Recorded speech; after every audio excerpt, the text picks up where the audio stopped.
Hey there, beautiful souls. Welcome to InnerViews, the podcast where we dive deep into the realms of therapy, healing, and intentional living.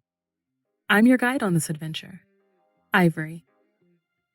Are you ready to embark on a transformative journey with me? Whether you're navigating the complexities of trauma, embracing intentional parenting, or seeking self-help strategies, this podcast is your sanctuary. InnerViews is not just a podcast, it's a community. A safe space where stories unfold and healing takes center stage. Your story matters. And here, courageous storytelling is the heartbeat of our existence. We'll be exploring powerful themes like healing, navigating the intricacies of foster care, the strength found in survival, the beauty of reclamation, and the pure bliss of joy.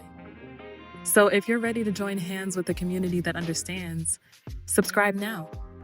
Let's walk this path together because the journey toward understanding and well-being starts right here, right now.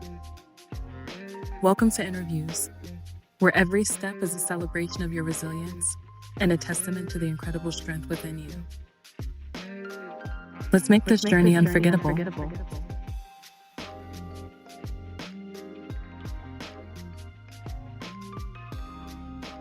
Before we begin today's conversation, I want to offer a gentle content note. This episode touches on parenting, single motherhood, trauma, caregiving, community, and the emotional complexity of raising a child while still tending to your own healing. For some listeners, these topics may bring up strong feelings, memories, or reflections. Please take care of yourself as you listen. I also want to acknowledge something important. In this conversation, I speak from my experience as a kinship caregiver and single adoptive parent.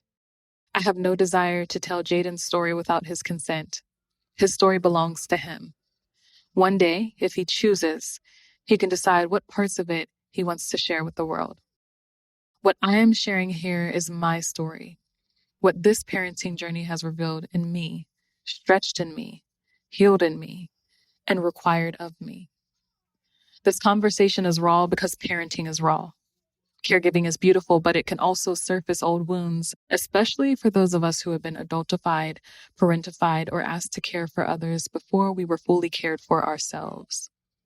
There's so much nuance in being human, and we need more spaces where people can speak honestly about love, exhaustion, responsibility, grief, gratitude, and growth without being met with shame. My hope is that this episode creates room for compassion, not perfection, not performance, just truth, tenderness, and community. By being direct and vulnerable, I hope someone listening feels less alone and perhaps more willing to ask for support, offer support, or help build the village so many children and caregivers deserve. Thank you for being here. Let's begin. Good morning, good afternoon, and good evening. Thank you for tuning into another episode of InnerViews. My name is Ivory. We have a returning guest today, everyone. I am super grateful and excited to hear the wisdom that she is going to impart upon us. Dr. A, can you please tell the audience, remind the audience who you are and why I've asked you to show up today? Thank you once again, Ivory, for allowing me to be part of your podcast and your vision for InnerViews. I am formerly, through education, Dr. Alison Davis, but I am Alison or Dr. A. And I come through a journey of early education, former letter carrier, higher education, advocate for mental health, community mental health professional, a licensed mental health counselor in Florida, Georgia, Alabama, and recently South Carolina. And so with that, just always had the curiosity and interest in understanding us as humans and behavior. So that's the short version. And we could listen to you talk for a long time about like the complexities of your life and your journey here. You're just a really fascinating person. And I think that kind of adds the extra beauty to the work that you've extended yourself to in terms of helping people and understanding people too. We have a lot to discuss today. We do. Yeah, we do. We have a topic that's near and dear to anybody that's within listening because it is about what it means to be parented, what it means to be a child of a parent and or guardian or caregiver. So this is really hitting home for Mhm. any listener on some level. Yeah, absolutely. And I just love that not only do you bring your professional expertise to the conversation today, you also have lived experience with this too. So it's multiple perspectives, multiple areas of expertise that you're offering us today. So let's just jump into it. And for me, recently, as the audience probably knows, I became a single adoptive mother officially several months ago. I started my foster kinship journey last year in January. And let me tell y'all something, single motherhood is not for the weak. It is a magnanimous task. And Dr. A, I don't think I fully understood the magnitude of single motherhood until I became a foster parent and a single adoptive parent myself. I knew in theory that it was difficult. I knew that it was never going to be easy, but this is beyond difficult. Society often treats parenting as an individual responsibility, Western society specifically. But raising a child is an enormous emotional, physical, financial, and logistical undertaking. Why do you think we underestimate the weight of caregiving? And what does that misunderstanding cost parents, especially mothers, especially single Black mothers? That's really, thank you for sharing what has led you to this point and, part of your experiences of what it means to not only be a parent, but a single parent. So I would start with one of the biggest misconceptions is that people often see parenting or parent as a role. We get an identity as a mother or a father or guardian or whatever that label is. And then from that point, we create expectations through society of how you should be, as well as through the lens of self, how I should be. And even as you describe words as difficult or magnanimous, all of those words are specialized to your experience. So when I talk about this, it is a role rather than a responsibility that touches every aspect of a person's life. And so a single parent isn't just raising a child. As you have said, it is functioning as the emotional regulator, financial provider, educator, transportation coordinator, healthcare advocate, household manager, and that's just to name a few. But I think for me, even as I've heard other moms refer to themselves as a single parent. So then I go into what are you describing as single? Are you talking about marital status? That you're single because you don't have a spouse or a provider or a partner or co partner? Because there are married women that are also single parent as it relates to some of the other areas of functioning, emotionally, transportation, so on. They almost do it as a single parent, even though they may have a spouse. So even as we define single parenting, are you then referring to someone that I am, when I say the sole provider, most of my child needs, other than those that I outsource, comes from me. There's no additional finances. There's rarely another babysitter unless I'm paying for it. There's not extended family. And all of those things I have to take in consideration because I know women that refer to themselves as single parents. They do receive supplemental income from the father. They may have extended grandparenting or aunts and uncles. So they're not single parenting, but they are a single person as a parent. So even understanding what does it really mean? What are you really saying? So single parenting can be more about the absence of shared responsibility than the absence of a spouse or partner. And the cost of misunderstanding caregiving is that parents like you may feel or experience feeling unseen. When the work is invisible, the support may also feel invisible, which can, as you semi-described, create exhaustion, isolation, guilt, and burnout, even early on. Like you said, I knew it was a lot because just the idea of taking on another human and providing and raising and addressing temperament and school, it is huge. And so I don't know if this talks so much about single parenting the way that you would like to, but if you could give me a follow-up question now that I've given you other ways to either evaluate what we see or what we classify as single parenting. Yes, I mean, well, just based on your answer, we could spend the next hour talking about just this number one question. So let me be more specific for you and for the audience too. So when I refer to myself as a single parent, a single mother, I do not have a co-parent, meaning Jaden does not have any other parents in any other capacity who are contributing to his life. I have about two people in my life who I could call to babysit, and that's not a guarantee 100% of the time. So sometimes they are able to help and sometimes they're not. I am the sole financial provider for Jaden and for my house in general. And I do I get an adoption subsidy, but it just does not feel like enough or even a lot in today's economy.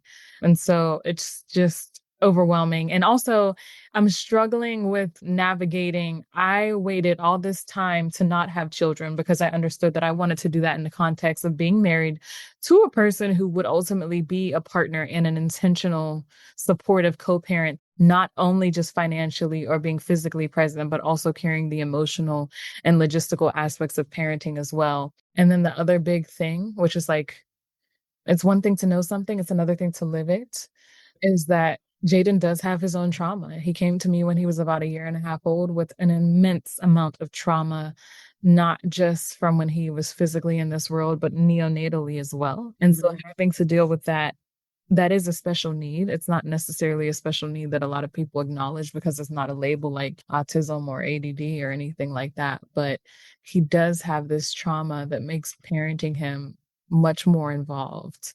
And we know that so much of parenting is not even just about the child, it's about regulating yourself so that you can deal with the child and regulating yourself so that you can deal with their behaviors in a healthy way, not only for that moment, but to show them how to better respond and show up in the world as well. So it's just a lot. So when I say single motherhood, that's what I mean. I am solely responsible for him financially. I'm solely navigating and organizing the logistics of his life. And so I'm just burned out. So that's what I mean when I say single motherhood. I don't have a traditional family structure in place that's helping me to parent. And it's not ideal. It's not ideal. He's getting what he needs, but transparently, it's at the cost of myself right now.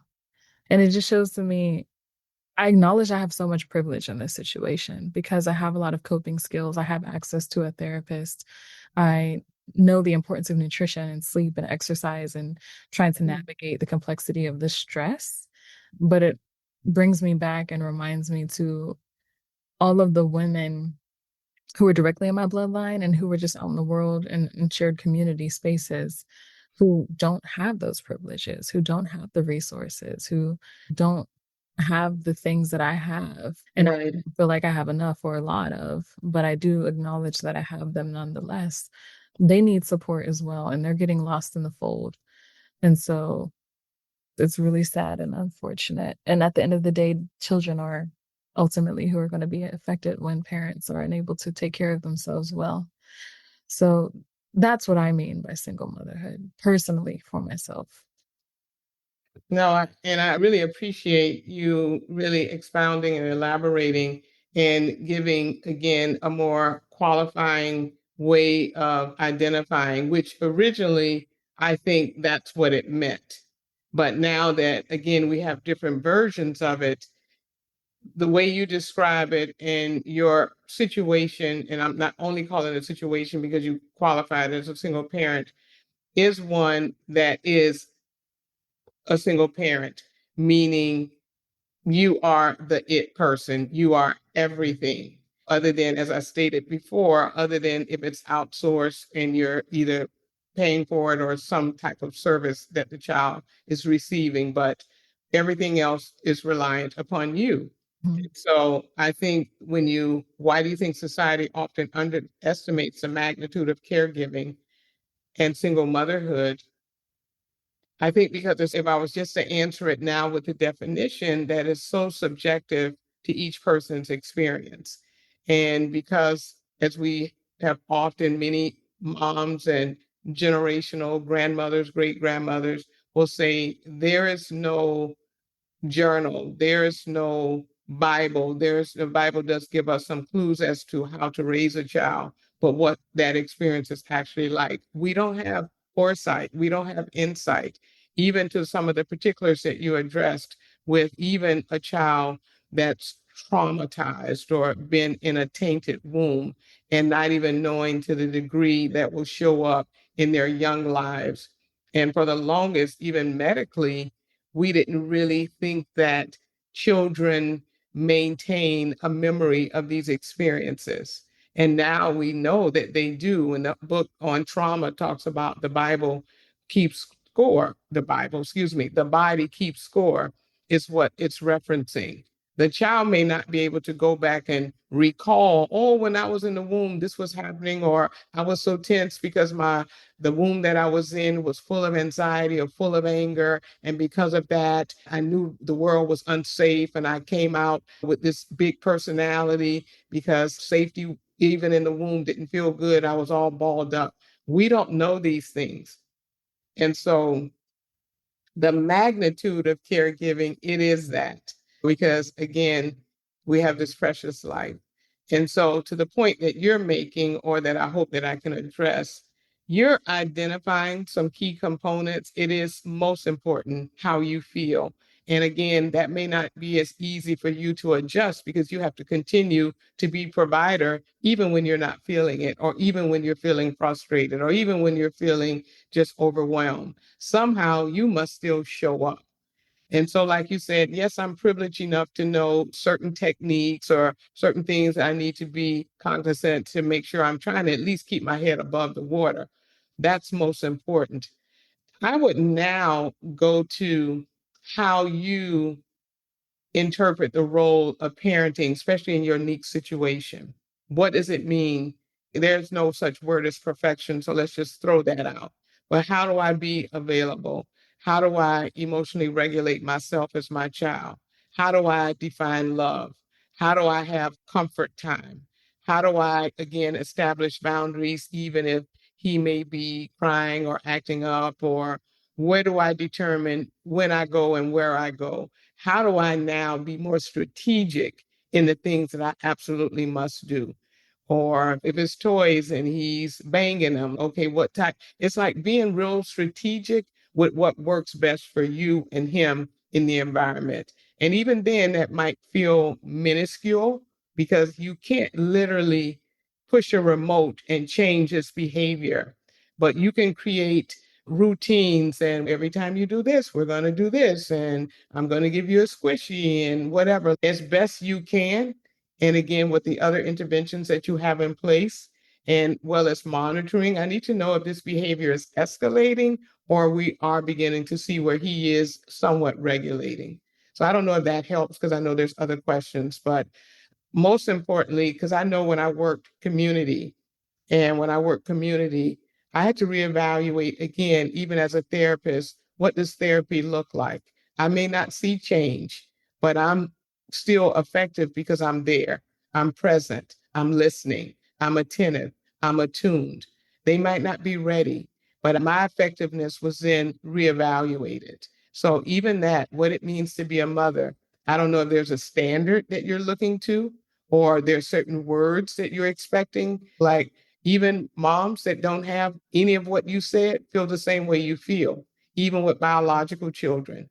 I have a friend's daughter, and she said, all my friends told me about having kids and they made it seem like fun. She said, nobody told me it was this. Nobody told me. And she, again, bio everything and almost echoing what you're saying without leaving out trauma and some of the other things. Just, I was not prepared at all. Yeah. I think we started talking about this off camera before we recorded, but I didn't expect it to feel this way. And I do think, I don't know if mothers lie about the experience of motherhood, or if they're just telling impartial truths, or if they're just forgetting the difficult aspects of it. I'm not really sure. And I think it would be a different answer for each mother. But I don't think the whole story is often told about the realities of what it takes to raise a child who is able to self actualize, to raise a child who holistically gets what they need for the most part.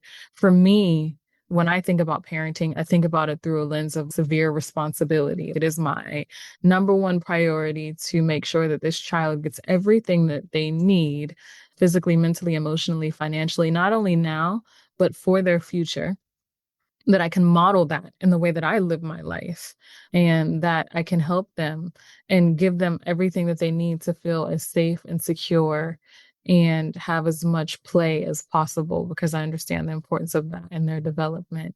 And again, in that self actualization piece. But it's just not easy to do. And it's definitely not easy to do as just one person doing it.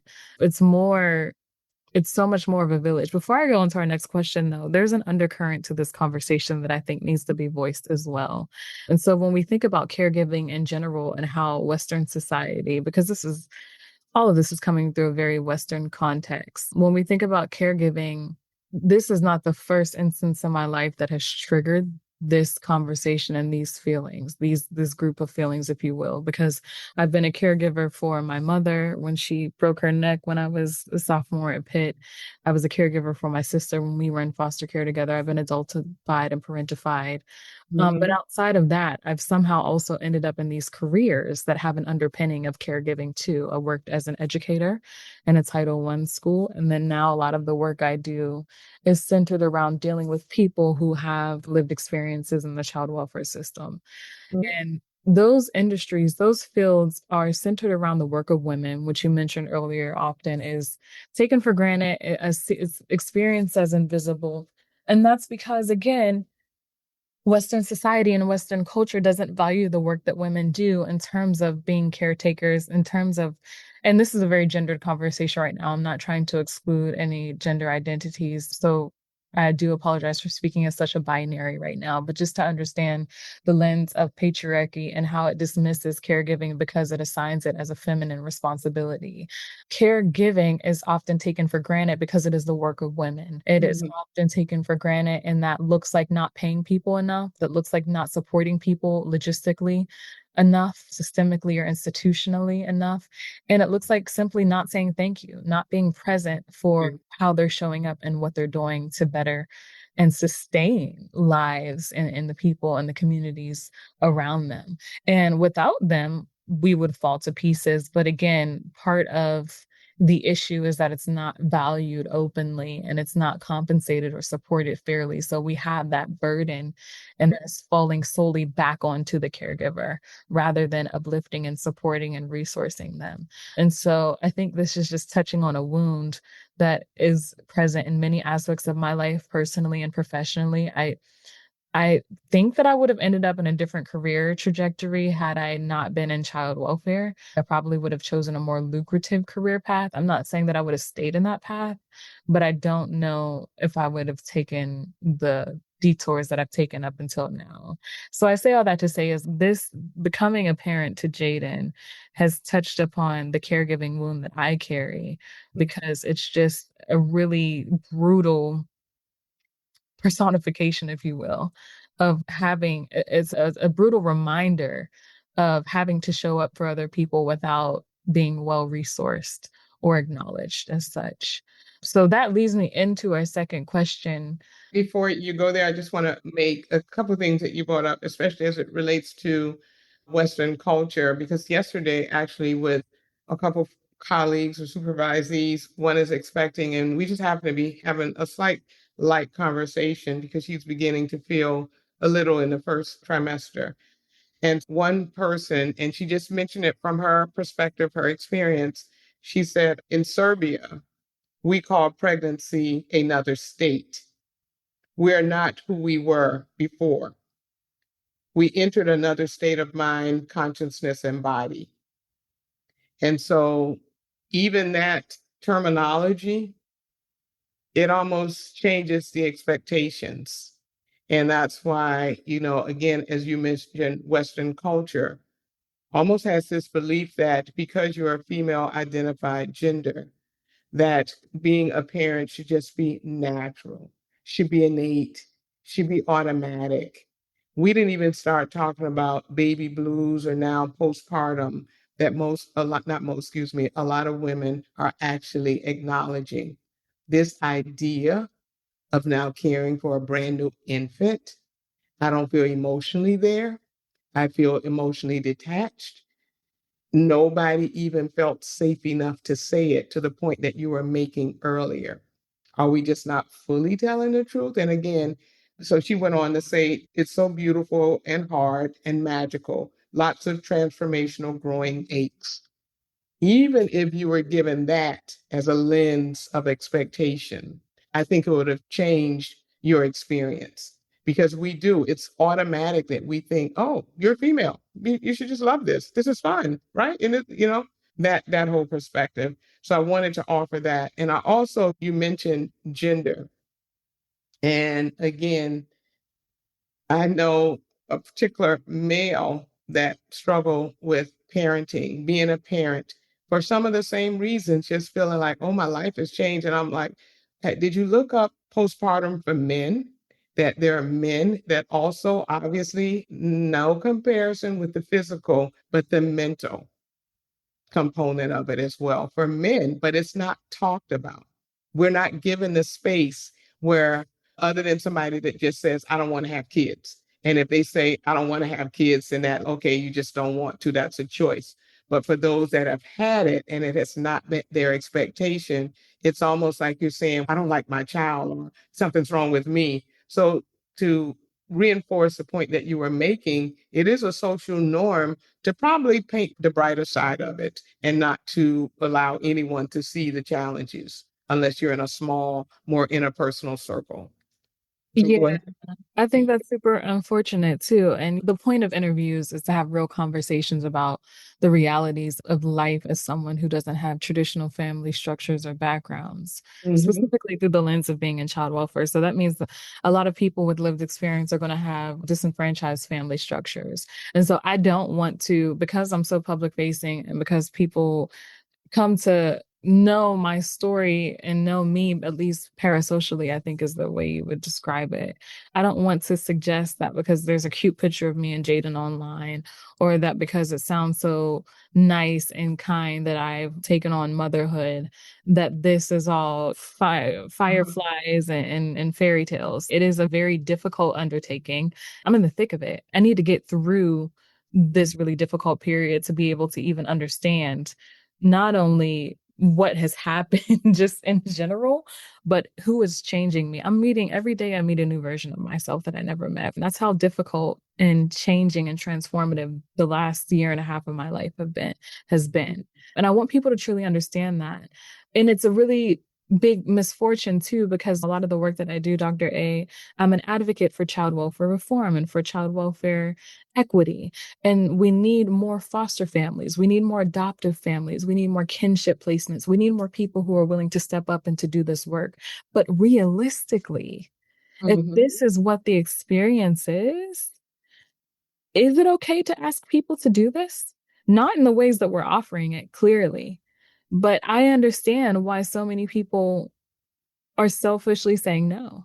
And I Yeah. think that sometimes we demonize the word selfish, but centering yourself is crucial as a parent, Yes. as a mother. Yes. You I have think that's Western culture to think to. that it's a way that we again define what it means to be selfish. And but when we think of the whole, put the oxygen on first, that's really what it's saying. You must take care of the self first before you even think you're Yes. nearly capable. And we see in not only child abuse and just all different pathways that just really make that child's life very difficult even for them. And maybe because you wasn't selfish enough to know if you were ready, or again, like you said, really evaluate if parenting should be on my to-do list. And I know a lot of pregnancies come by default. Yeah, on the intake ask, was this a planned pregnancy? Most say no.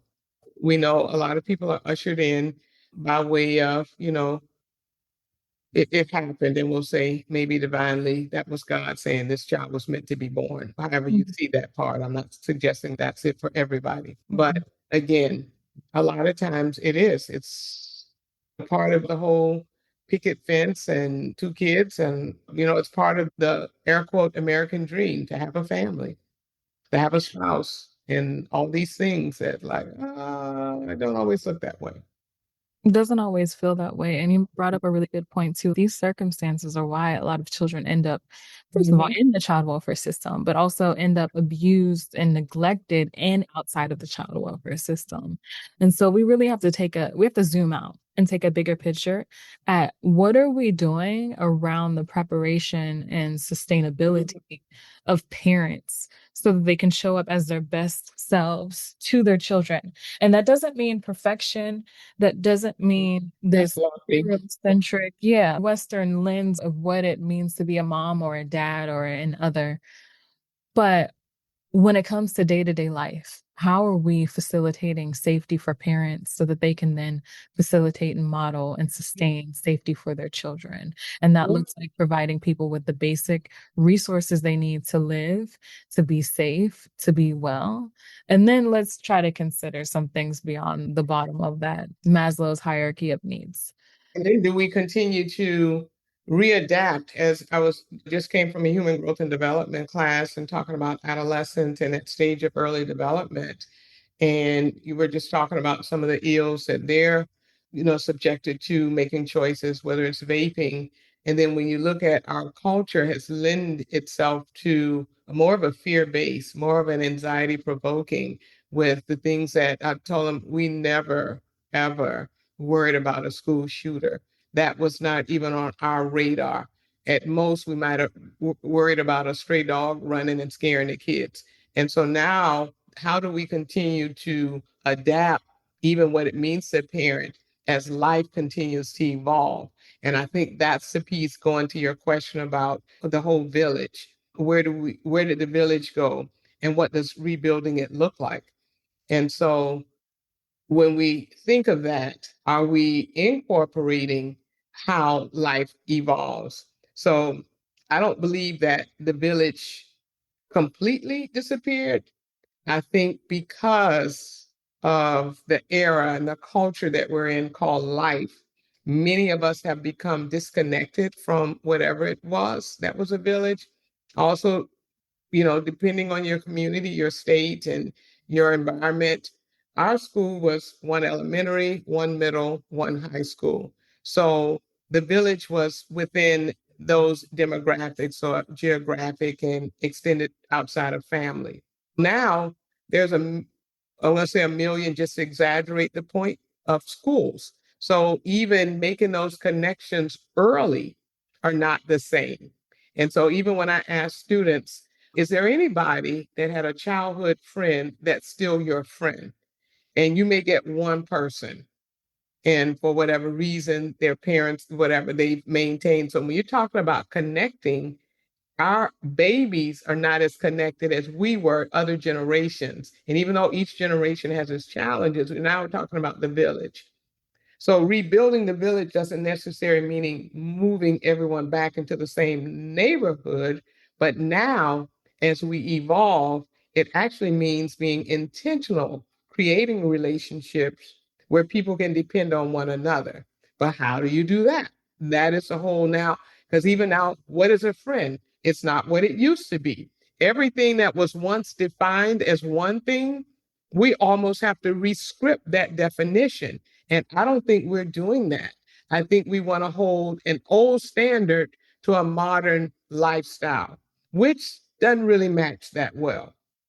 And so the village isn't built through proximity, it's built through participation. And so now, even in your parenting stage and parenting development and parenting exploration, how do you intentionally build a village with maybe some moms that have walked a similar path and they felt a little differently about it? Or how do you actually, just like we build our academia portfolios, how do you now build a village in with not the same tools that we once thought it was automatic? Then your teacher was part of your village. If you went to a church, it was part of your village. Some people had godparents, some people had aunts and uncles that weren't really always blood relatives.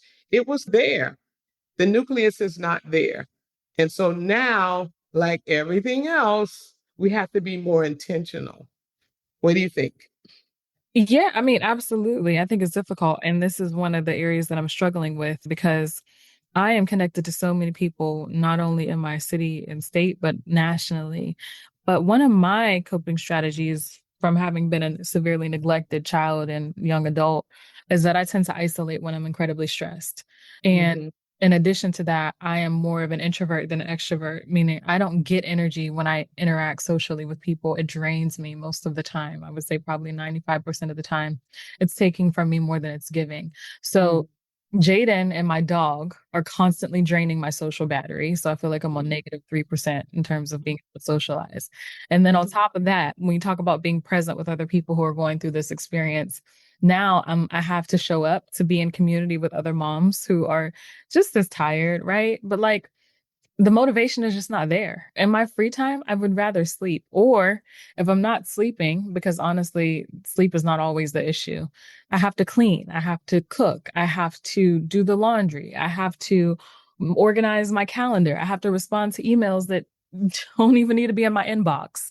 So it's like I have all of these other competing responsibilities to where socializing with moms is not something that I want to do. And frankly, if I am going to socialize, I'd rather socialize with my friends who are not moms because they're more fun. And that sounds really, really terrible. But, like, the last thing I want to do right now, Dr. A, is be around moms and children. I'm Mhm. like, I don't want to be around y'all. I want to talk to my hot girlfriends who are having hot girl summers. I want to talk to cute men who smell good and are providers. I don't know where they are, but I've heard they exist. But that's transparently where I am right now. And I know logically and reasonably that I need to be in spaces, more spaces with moms, especially moms with young children, and especially Not necessarily, Ivory. I'm going to interrupt you there because where you really need to be is the places that do provide you the source of freedom and some smiles, and just what you describe as your escape room was to be with other with non-moms. And again, it's no not holding the space for moms, but now you're talking about I need to be places that I am fueled. I am not, like you said, drained. And maybe these spaces aren't always available. And maybe the mom group might be once a month. However, you would, okay, I still want to have some connection to also know what they offer as well. But that's the journey that you're on, always checking in. Where am I emotionally? You know, there's two choices. Is this, am I going up or am I going down? Am I going against the current or am I going with the current? Meaning, am I doing things that make me feel better or is this actually pulling energy out of me? And once you identify that, then that's your gift to shift. What little thing can I do? It doesn't have to be the big things. You know, sometimes taking a child in a space where they have the freedom and you get to watch them. It might be 30 minutes where I'm there, you're there, but it's an open space. But really being more in tune with all the little moments that bring you joy. If I have to get up and I know a little bit earlier, catch that 30 minutes of the house is quiet, or if it's 3 o'clock in the morning and the house is quiet, but I enjoy the sound of night or whatever, like really capturing those moments and allowing your light to shine on them.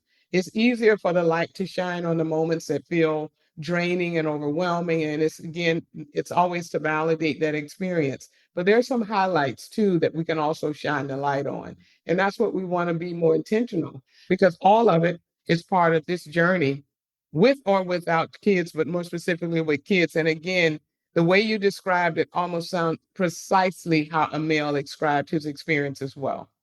And we would think, oh, but it feels like I'm giving up something and I don't get these to be around all the things that you described. My girlfriends being around a guy as a single date or whatever. So it's reinventing the village based on who you are now.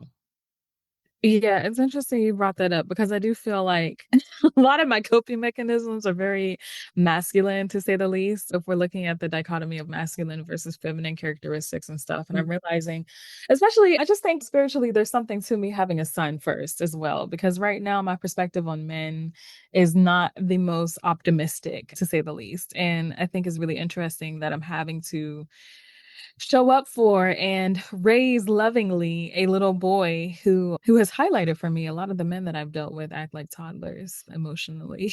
And so that's a whole nother conversation for a whole nother day, Dr. A. I'm not gonna take us Yeah, in that we'll do that one. We'll do that one privately before we make it public. definitely. And I will talk to my therapist about that later in the day as well. You and Jaden chose each other, and for whatever reason, he needed a mom like you, and you needed a son like him to broaden even the understanding of why men are the way they are. We're all, again, created in however we're created, whatever your belief system, but then life comes. And when life comes, there's such an expectation of male identified humans. What does it mean to be a male? All this pressure, all these expectations, all this, what does this word masculinity mean? Who tells us and who programs us to that? And God forbid you don't fit the model. Then it's almost like something is wrong with you instead of something is uniquely wonderful about you. You have your own spirit. And what parts of personality can we really embrace as, wow, you are like, have this plant growing and it's just doing its thing. It says it's a certain plant. I think it's called a pot sporus or something. But the person they gave me was just two little leaves on it. And he said it's low maintenance and it almost thrives on negligence. I'm like, what a wonderful smart plant. You don't even take much. It just puts you in the right soil and you just thrive. Like such a Yeah. way to explain it, but if we're planted in the right soil, how we actually will have the ability to thrive. And so, again, you chose each other. That's all I could tell you. We did, and I don't know if you know this, but our birthdays are only 6 days apart, so I understand a lot of how he shows up even now, and I don't want there to ever seem like this is just the most horrific thing. It's a very difficult thing, but it's because of external circumstances. I love Jaden, he loves me, and I care so deeply about him and how I show up for him that it is very evident to me what needs to change systemically and institutionally, and also how I need to show up and build this village around us so Hmm. have the best life possible.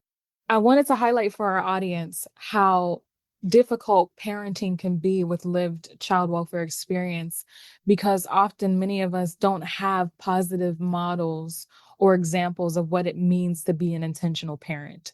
I've talked about this before. I was in about 12 different homes, and only one of those homes were there two parents. Everyone else was a single mother, a single Black woman, to be very specific. And they all had their different approaches to parenting, right? But a lot of their parenting lent itself to children who were adultified and parentified. So it was more or less providing resources. I'm giving you shelter, I'm giving you food, I'm taking you to school. That should be enough.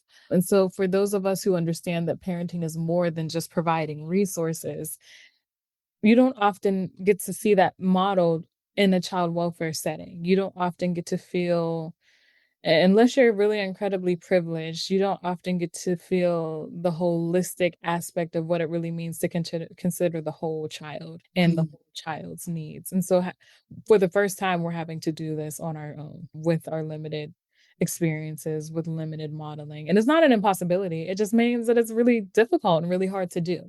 And again, that doesn't take away from the beauty of it. It doesn't take away from the love. But I just don't want to paint this picture that it's just all roses and butterflies because it's difficult and it needs to be changed. It doesn't have to be this difficult, is what is also clear to me. It could be an incredibly beautiful experience surrounded by so many resources and so much support, systemically, institutionally, socially. But that's not happening on a large scale. And we do have the means to shift and change that. I want to move us into our next question because we are going to run out of time and I don't want to run out Okay. of time. But really quickly, one thing I've learned as a kinship parent and then an adoptive parent is that trauma often shows up in behavior before it shows up in words. How can caregivers, Dr. A, respond to difficult behaviors with curiosity instead of punishment? And how do we avoid taking trauma responses personally? Yeah, that is, and especially as mentioned, if you've never seen it or it wasn't modeled, or again, what you were exposed to may have inadvertently really gotten to your view of what it means to parent or what it means to be a caregiver. And so certainly it's going to have a completely different perspective. But then there are other ways that we're also given at least a sneak preview to maybe a desire. Oh my God, I saw this loving parent or what appeared to be. I kind of want a little bit of that. Or maybe I saw a movie like we can romanticize a relationship. And so it may not be that we've been in it, but we've got at least a sneak preview. Or all the other things like people go to the gym because I've been inspired or aspired by what I saw from someone else or from the outside. And so seeing it plants a seed. And so we know that a lot of who we are and what we are is because different seeds have been planted. And so, how do I nurture my desire opposed to my exposure? How do we have outliers, or it doesn't even always have to be an outlier, but someone that come from ground zero and actually may create what they desire, whether it's health, whether it's wealth, whether it's all these other variables. And again, a child is different. But how do caregivers respond with curiosity rather than punishment? And so I think at the core, even just understanding every child, every creation is part of a bigger calling. And again, I'm not putting religion, but just part of you were meant to be here. And so even if I see you more as this creation, I'm not labeling it so much with good, bad. Okay, in a moment you showed this behavior. I'm not qualifying how they show up. I'm not disqualifying what you call work. And I'm not saying that it's not work. But even just shifting these experiences into more positive language will definitely create more positive outcomes. There are many kids that go to school and the label has already been passed down. He's a bad child. She's a this, they, that, ah. And then it becomes almost self fulfilling because I've already given it a label. And with that label, I have an energy and expectation. So, in order for some of these things to shift, even words that I'm calling like it has a more negative connotation, you can say the same thing and it be true in a more positive way. He's just really extremely energetic. He has his own mind. This boy is so strong willed, or you know what? He came to this earth and I don't know what he's going to do, but I know he's got some amazing energy. And even when he may have his little meltdowns, they are huge, but it's part of his expression. He's very expressive. Like, how can you even at the very core transform, transform just the language that we give them? So one of the most powerful shifts a caregiver can make is instead of not like that we say what's wrong with the child, but what's happening or what's happened. Like you said, it comes from a trauma. And like you said, trauma often speaks through behavior before it speaks through language. We always say all behavior is purposeful. So, what is this purpose? What is this person trying to say or trying to show me or expressing? And then curiosity helps us look beneath the behavior, which is what we do. Mental health, always air quote, when done as best we can. We try to, that's why we do case conceptualization, like you're saying, even before he was a year old, he had many exposures. So we have to, as best we can, and not to say that it's not being done, understand him through the lens of compassion. I have mental health therapists that are working in prisons and some working in daycare. And we can almost see how some of this ends up being a pipeline because the behavior is not understood and it's labeled. And then it becomes somewhat self fulfilling. But I also wanted to mention there's a lot of bio children that parents experience the same thing. So if we say that it is obviously being in certain situation may have reinforced the likeliness But that is not the only variable that must be considered, because there's kids that have not had the same exposure that may still present with similar behaviors. And so is that, again, maybe shifting and not letting the situation be like the movie title. It can't always be how we attribute most behaviors. And again, I'm not taking away that it did not contribute, but it's not the whole story. So part of it is just being able to, one thing about transformed, informed parenting isn't about, again, whatever perfect or whatever it means. It's about being predictable. That Jaden, or what all the Jadens and the Jadas and all the other beautiful children, that they know that part of you is predictable. Like even Michelle said, when they go up, we go down. And it's not easy. It's about consistent routines, which you probably, as best you can. Again, we're in a different evolution of era. So our routines are not always predictable, especially with the doctor visits and sitting there waiting, following through on promises if there are any, remaining calm during emotional storms, easier said than done, offering choices when possible. Okay, can you hold on to this and squeeze this? While at least I can see that you're really upset. And you should be. I really get it. Even if he doesn't get it, you still say it, validating the emotions as best you can. Spending intentional moments of connection each day. Have this bird app, the Merlin app, just going outside. Did you hear that bird? Connecting them to nature, connecting them to the ground and other parts where that may be a little bit more calming. And I know we are giving our time, so I'm going to stop my answer, my response.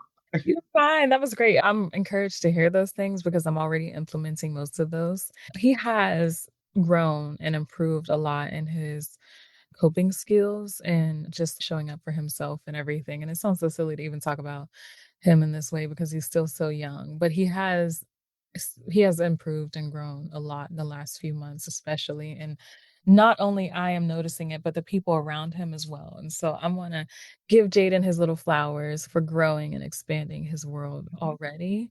And I have to be more gentle with myself, and that every day is a new day. And all I have to do is try my best and be present. And we'll just take it from there. Next thing you know, he's going to be 18 and figuring out what he wants to do for the next part of his life. So I have to cherish these days now, as difficult as, or as exciting, or as both as they might be each and Yeah. every day. Okay, I'm going to move us along because we are getting towards the end of our time. We have, I think, 3 more questions. So, for caregivers raising children who have experienced trauma, what are some practical everyday strategies that help create safety and connection? You've already touched I on it, did. so I don't know if we need to spend that much time with it, but like you said, just grounding them in nature, creating that consistency, communicating clearly, being present, celebrating the wins, focusing on the positive, not only in action, but in words, and being mindful of how we talk about things without labeling or mislabeling our children, or without showing up with a forgiving heart and an openness to today is a new day. They might have changed and grown since Yeah. we experienced that behavior, and we just need to make space for it and have a positive outlook, expectation for it. So And being really aware of self-fulfilling prophecies. I mean, when people label kids like, "Oh my God, you always do this and you're so this and da da da da da da da," and then it's like the universe or life just gives you exactly what you continuously say. And being real mindful of what's your dominant thought about the child, what's your dominant thought about the experience. And again, it's not taking away from it, but reframing it where the dominant is really a more positive. Like, we're growing together, we're exploring together. And like you said, each day, and he just has this wonderful, big personality that, again, yes, I can feel the strain on my body, but I'm learning to adjust my cells as well.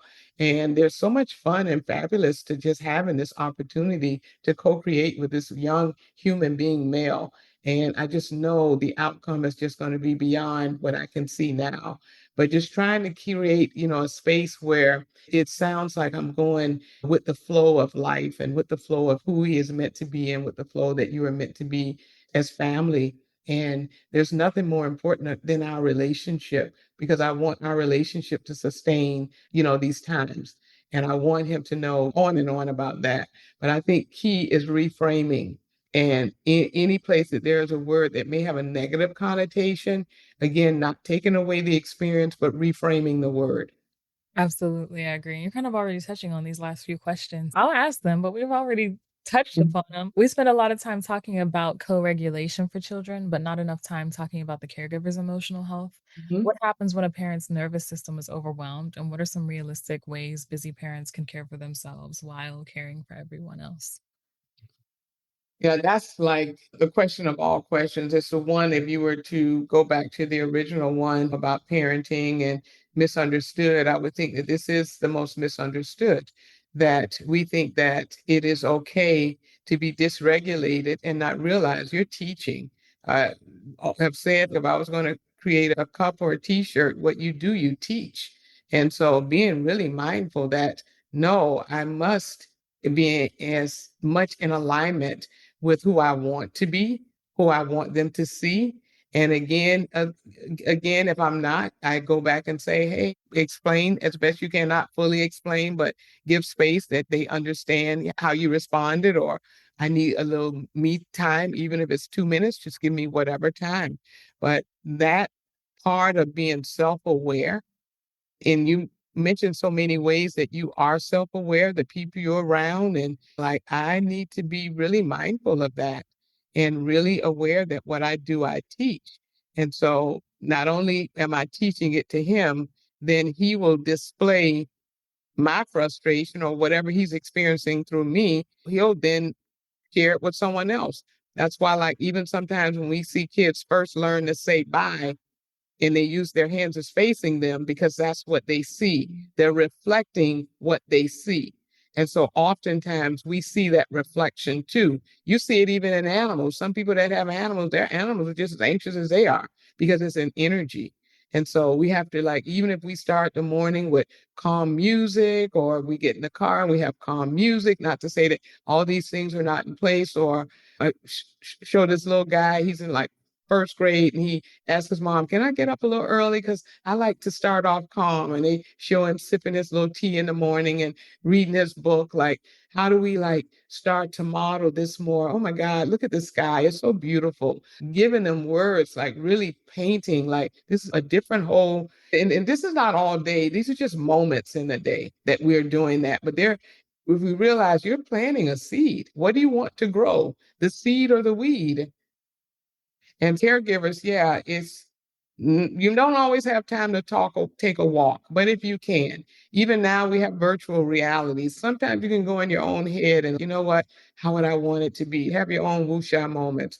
Calling a trusted friend, or even it's not a friend. Sometimes there's some social media that can give you a little bit of a relief moment, that praying or speaking or meditating or manifesting, however that looks. What is your outlet that's more, like you said, I'm more introverted. So it's not always social, but what do I need to do? Sometimes just looking at houses or looking at, I love to look at areas that are nature created, not just mountains, but just certain things that man couldn't do this. Just scenes. I'm a scenery type person. I have now people sending me sunsets and sunrises because I'm love scenery. Sitting quietly for a few moments, even if they are in emotional dysregulation, you can still sit quietly. It's okay.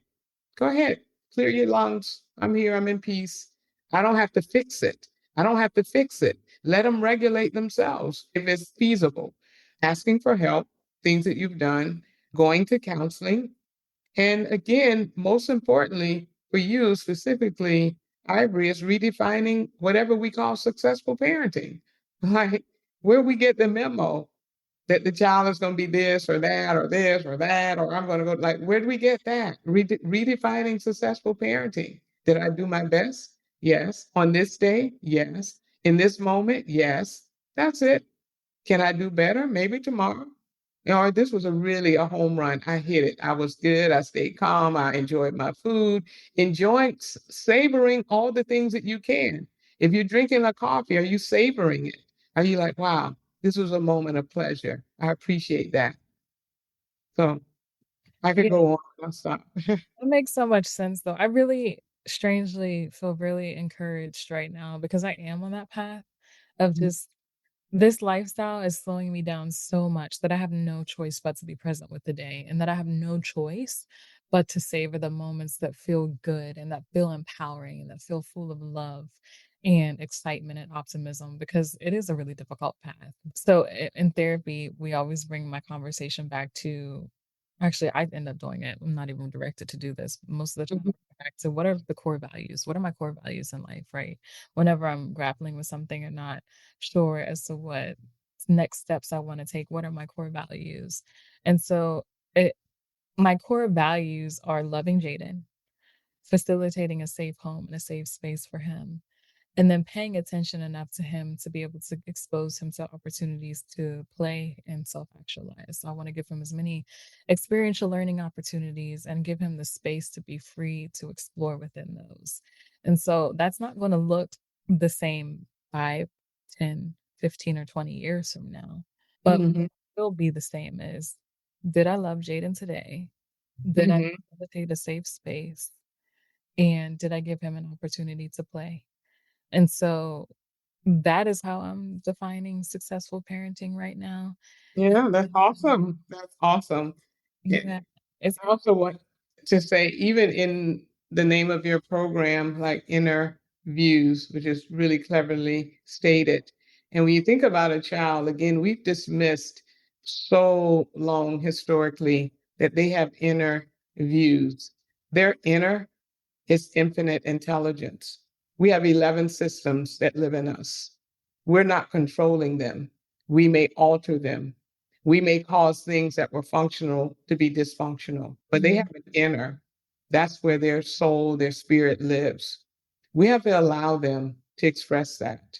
And we think that we need to control it, is my point. And that's where a lot of parenting gets no. This position of power is not a hierarchy of power. It is meant to, like, okay, I can see, I can feel your frustration. What do we need to do? yeah. I remind myself all the time that I cannot control who Jaden becomes. All I can Mhm. control is the behaviors that I model to him. And Mhm. so whether or not he becomes an astrophysicist or Mhm. he decides to be a clerk at a grocery store, the most important thing is that he is a kind, good person and that he feels self-actualized at the end of the day. Mhm. He feels that he can be whatever it is that he wants to be in whatever ways that he needs to be it, as long as it is healthy to him and to those around him. And that is a thing that I'm keeping in mind. That's going to be easier now when he's 2 versus when he's 20, right? Yeah.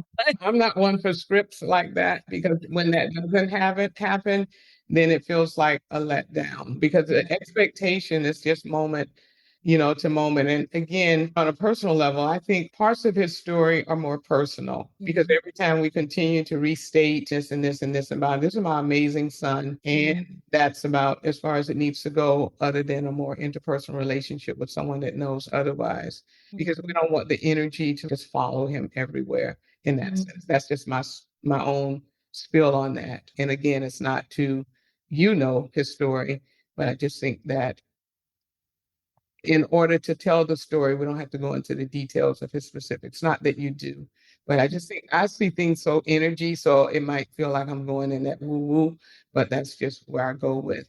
When we repeat things over and over again, we live that, and it keeps that part of it alive instead mhm, of this. We attracted each other. We were meant to be, and we'll go mhm. from there. Absolutely. So thank you for being here. I truly appreciate your wisdom and your just willingness to share space with me and all of interviews listeners across the universe. I can't wait until we get to connect once again, which I think will be in the future. We'll talk offline about that. Potential opportunities that are going to bring us in the same spaces very soon. But in closing, so when you think about the future, Dr. A, for children, families, and communities, what gives you hope? What would it take for us to become the kind of village that children and parents deserve? I do think, and I do thank you for these type of opportunities where, like you said, it's a platform of experiences and a platform for learning and a platform for perspectives. And I think, like, when we have courageous conversations around childbirth, rearing, wounds, what that the whole just being open to things that are have once been the elephant in the room. That gives me hope. That gives me hope that you've allowed your experiences in all the different things that you've seen as a young person, as a adolescent, as a teenager, and now as a young adult. You've allowed it to direct your path in a way of being an advocator and a change maker and impacting one life that will impact many lives. So I think my hope is when again, because I not only teach, but actually work with future mental health providers, there is so much hope when I see the young people and experience all the gifts. And when I know who is the creator of the gifts, and when I know under my knowing, the hope just is just part of it. There's no time of no hope. It's just, yeah. Absolutely. It's It's always ever present and Yeah, and it's always going to be because I'm going to continue to invite situations in my life that allow me not only to use a platform, but to just know that it is there. It's within reach too. I just think that sometimes we do have to shift our perspectives to get closer to it. And on that note, I think I'm gonna take a walk after our conversation to shift my perspective. Yeah. Going to the positive. Get a refreshing drink, even if it's water, and even if you like the fact that my throat works, that I can see it, I can taste it, I can experience it, like really taking more time in your situation to appreciative of my joints that move, that I can go and utilize a restroom, that I have vision. I think it's more important when overwhelming is on one hand, that appreciation is the other high. So I'm between these two highs. I'm going to appreciate as much as I can, so when the overwhelming, like I'll have a balance. So I'm going to appreciate these feet, this ground, the plants, just in the moments that my mind is not distracted. I'm going to see if I can just really pull from just an appreciation perspective. Absolutely. You're referring to what I consider my gratitude practices. So just Yeah. being grounded in gratitude for everything, because there was a time when maybe I didn't have clean water. There was a time when I didn't have food. Yeah. There was a time when my throat hurt and I couldn't speak, or I couldn't access water as freely as I wanted.